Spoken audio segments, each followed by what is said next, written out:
Georgia O'Keeffe, written and illustrated by Mike Venezia. Some important places in Georgia O'Keeffe's life. Sun Prairie, Wisconsin. Georgia was born on her family's dairy farm near here in 1887. Virginia. The O'Keeffe family moved to Williamsburg, Virginia in 1902. Georgia finished high school there and attended art classes at the University of Virginia. New York, New York. During Georgia's time, New York City was becoming a center of modern art. As a young woman, Georgia spent a year studying at the Art Students League there. Later, she would move back to New York and create amazing flower and cityscape paintings. 4. Amarillo and Canyon, Texas. Georgia taught art classes in both Amarillo and Canyon. It was here that she became inspired by the vastness of the land and began some of her first abstract works. Santa Fe, Taos, and Abiquiu, New Mexico. When Georgia first visited Santa Fe in 1917, she fell in love with the awesome natural beauty of the desert and mountains. She returned to New Mexico often to paint scenes. Eventually, she bought a house near Abiquiu, New Mexico.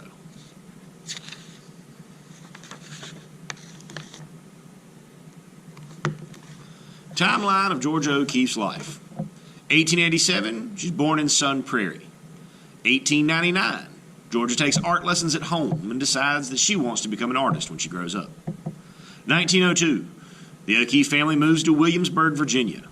1905, Georgia studies at the Art Institute of Chicago. 1908, Georgia attends the Art Students League in New York City. 1912, Georgia studies at the University of Virginia. She then moves to Amarillo, Texas to be a teacher in the public schools. 1916, Alfred Stieglitz, a New York photographer and art gallery owner, sees some of Georgia's abstract charcoal drawings and displays them in his gallery. 1917, Georgia visits New Mexico for the first time. She is crazy about the scenery there. 1918, encouraged by Stieglitz, Georgia moves to New York City to become a full-time artist. Over the next few years, she and Alfred fall in love. 1924, Georgia and Alfred marry, and Georgia begins her large flower paintings. 1929, Georgia goes to New Mexico and begins painting remarkable desert scenes. 1945, Georgia buys an adobe house outside Abiquiu, New Mexico. 1946, Alfred Stieglitz dies in New York City at the age of 82. 49, Georgia O'Keeffe moves permanently to New Mexico. 1950, Georgia travels all over the world.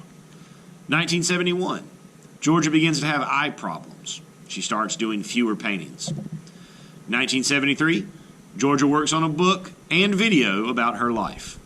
1986, Georgia O'Keeffe dies in Santa Fe at the age of 98. Georgia O'Keeffe. Georgia O'Keeffe was born on her family's large Wisconsin farm in 1887. She would grow up to become one of America's most famous painters. Her clear, bright paintings show the beauty she found in the simple, natural things around her. Georgia loved to paint flowers, mountains, seashells, and even animal bones that she found in the desert. Even though Georgia was interested in all kinds of natural things, she hardly ever painted pictures of people or animals, unless they were dead.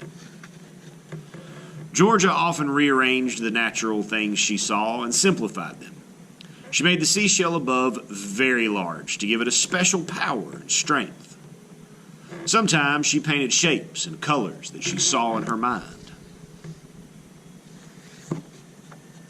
The farm where Georgia grew up was a great place to learn about nature. Georgia wanted to touch and feel everything she could get her hands on. Georgia remembered that when she was very little, she put dirt in her mouth to see what it tasted like. Georgia's mother thought art was very important and made sure that Georgia and her sisters had art lessons while they were growing up. Georgia did so well with her lessons that her parents encouraged her to go to art college after she graduated from high school. Georgia studied at different art schools and colleges all over the country. At one school in New York City, she won a prize for her painting of a rabbit and a copper pot. Look at that reflection. That's beautiful. Georgia liked New York City. It was busier and more exciting than the peaceful farm areas where she had grown up. Georgia often visited a small gallery in New York that showed the work of new artists. It was owned by a well-known photographer named Alfred Stieglitz. Alfred loved modern art and tried to get people interested in modern European artists like Paul Cézanne, Henri Matisse, and American artists like John Marin and Marsden Hartley. Georgia didn't know it at the time, but in a few years, Alfred would help get people interested in her paintings too. After finishing school, Georgia decided to teach art for a while and traveled to Texas to take a job there. She found it an exciting place to be. Georgia loved the clear skies and the hot, bright sun.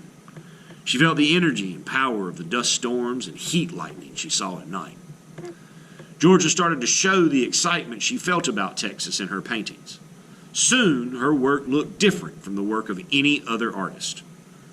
During this time, Alfred Stieglitz became very interested in Georgia OKeeffe. He remembered her from her visits to his gallery and had seen some of her newest works of art. Alfred thought Georgia would become one of the best American artists ever. Alfred wrote a letter to Georgia and asked her to come back to New York. He told her he could raise enough money so she wouldn't have to work and could spend all her time painting. He also offered to show her artwork in his gallery. Georgia found it hard to leave the beauty of Texas, but decided Alfred's offer was too good to miss out on. After she arrived in New York, Georgia began painting bold shapes and designs, covering her canvases with bright color. Soon her work changed, and she began painting the beautiful flowers that helped to make her famous. Georgia usually made her flowers very large. She hoped they would make people feel the same wonderful way she felt when she looked at real flowers. Georgia thought her large flowers might even get busy New Yorkers to stop and notice them. Georgia's paintings got attention right away. At first, people were curious to see the work of a woman artist. In the 1920s, there weren't many well-known women artists. It did not take long for people to realize that Georgia OKeeffe wasn't just a woman artist. She was a great American artist. Even though Georgia needed money to live, she felt funny about selling her art.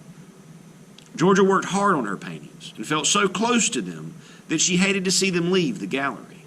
They were almost like her children. In between painting and showing her work, Georgia agreed to model for Alfred Stieglitz. Alfred thought Georgia was very beautiful and took many famous photographs of her. Alfred and Georgia had respected each other's talent for a long time. Now that Georgia was living in New York and working closely with Alfred, they found themselves falling in love. In 1924, they decided to get married. They moved into an apartment high up in the big hotel. Georgia loved the wide open view she saw and started painting pictures of the city. This surprised people because in the 1920s, powerful city scenes were usually done only by men. Several years later, Georgia was invited out west to visit some friends in New Mexico. She thought the desert and clear blue skies there were even more exciting than the scenery in Texas. Georgia began painting the animal bones, desert flowers, and sun-baked adobe churches she found there. Georgia especially loved the mountains in New Mexico. They seemed almost alive to her. In some paintings, you might get the feeling that Georgia's mountains could get up and move around. Georgia spent most of the rest of her life painting in New Mexico.